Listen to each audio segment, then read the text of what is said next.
All green lights, everything's a go. Money on the table, count it real slow. Pull up that rosé, twist up that Cali Dro.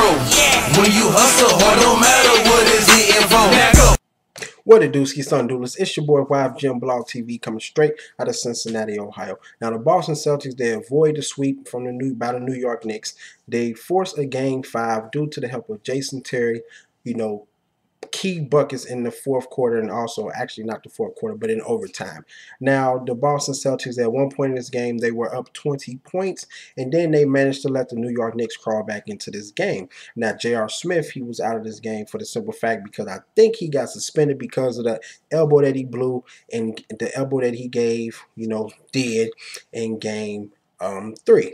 Now, the Boston Celtics, I figured they was going to come out, play with a little bit more fire, a little bit more effort because, nobody wants to get swept in the playoffs. And unfortunately, New York Knicks, for the most part, at one point they were struggling.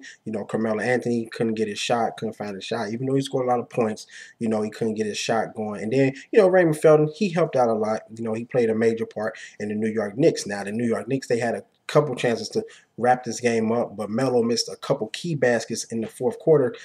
As far as he missed a couple key free throws that could have actually got them up by 4 points, and the Boston Celtics probably wouldn't have had a chance to even tie the game back up.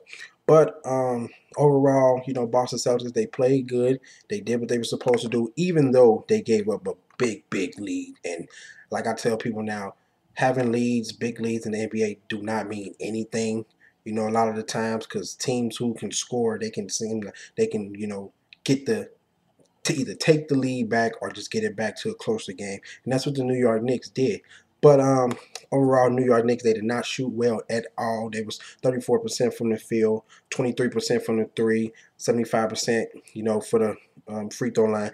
They had 54 rebounds, 10 assists, 10 steals, 15 turnovers, 28 points in the paint, 8 fast break points.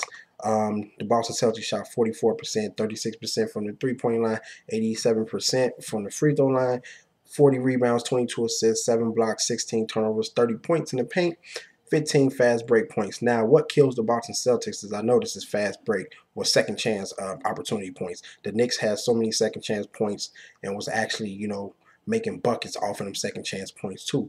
But Carmelo Anthony was the high man for the New York Knicks, had 36 points. Raymond Felton had 27 points. Didn't really get too much help from anybody else, honestly. Iman Shumpert, he helped out a little bit, but if J.R. Smith was in this game, they would have beat the Boston Celtics in my eyes. That's just what I think.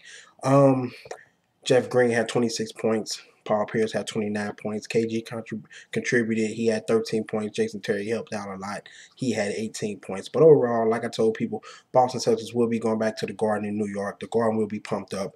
And bye-bye. New York Knicks will wrap this series up once they go back to New York. The crowd is going to be ready. J.R. Smith is going to be back.